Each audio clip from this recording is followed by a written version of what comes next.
تیز بخار ہے نبی کریم کو. دو صحابہ سہارا دے کے مسجد میں لائے. نبی پاک علیہ السلام کو بظاہر سہارا دے کے لایا گیا. کریم رسول نے لوگوں کو جمع کیا. حضور آج کیا ہونے والا ہے؟ آج کیا کہا جائے گا؟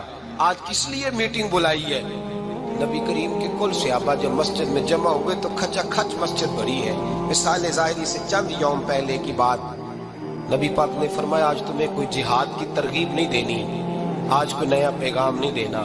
آج تمہیں بتانا ہے کہ رب نے اپنے بندے کو اختیار دیا ہے، چاہے تو دنیا میں رہے، چاہے تو اس کی بارگاہ میں حاضر ہو جائے. اس عبد نے بارگاہ ربوبیت کی طرف لوٹنے کا ارادہ کر لیا ہے. حضرت صدیق اکبر رونے لگے تو صحابہ نے کہا تمہیں کیا ہوا؟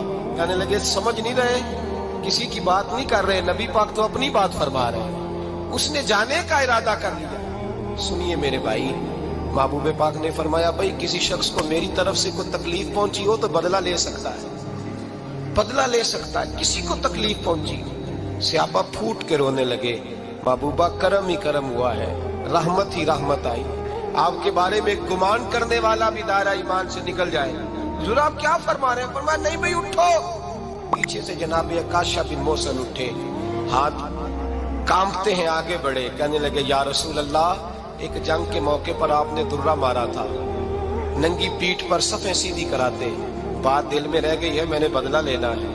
نبی کریم نے فرمایا بلال دوڑ کے جاؤ، فاطمہ کے گھر درہ پڑا ہے، درہ لاؤ. سیدنا بلال حبشی کہتے میں گیا، دستک دی سیدہ طیبہ طاہرہ.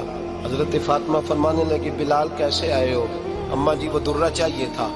سیدہ کو تشویش ہوئی، کہنے لگے بلال نہ تو جنگ پہ جانا ہے، نہ جہاد ہے، نہ کوئی ایسا موقع ہے. حضور کی تو طبیعت مبارک بظاہر بڑی علیل ہے، درہ کیا کرے گے؟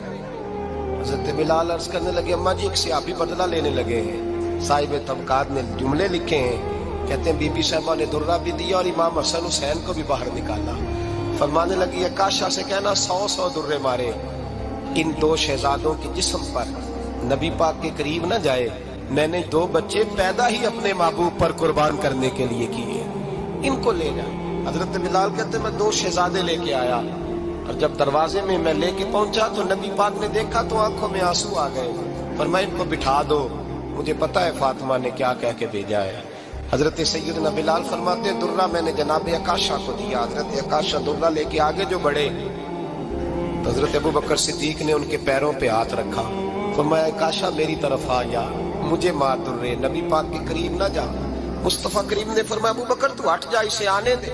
فرماتے میں چند قدم آگے گیا تو مولا علی شیر خدا نے میرے پیر پہ ہاتھ رکھا. کہنے لگے عکاشہ سوچ تو صحیح تو کیا کر رہا ہے؟ حضور نے فرمایا علی ہٹ جاؤ، میرا اور ان کا معاملہ ہے. جناب عکاشہ آگے بڑھ رہے.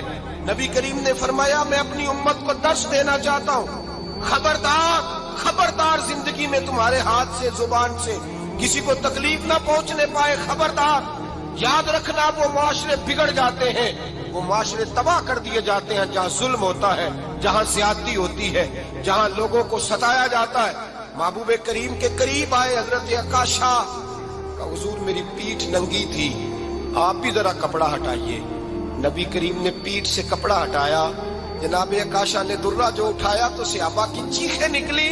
حضرت عکاشہ نے درہ دور پھینکا، حضور کے بطن اطہر سے لپٹ گئے، چومنے لگے. کہنے لگے حضور وہ تو صفیں سیدھی کراتے لگ گیا تھا، آپ نے کہاں مارا تھا؟ یا رسول اللہ میں تو بہانہ بنا رہا تھا کہ جاتی دفعہ مجھے وجود چومنے کا موقع نصیب ہو جائے، مجھے یہ موقع نصیب ہو جائے. میرے حبیب نے فرمایا جس نے جنتی دیکھنا ہو میرے عکاشہ کی زیارت کر لے. بھائی ظلم کا دروازہ کھلا ہوا اور لوگ بھول جاتے ہیں زیادتی کرتے ہوئے.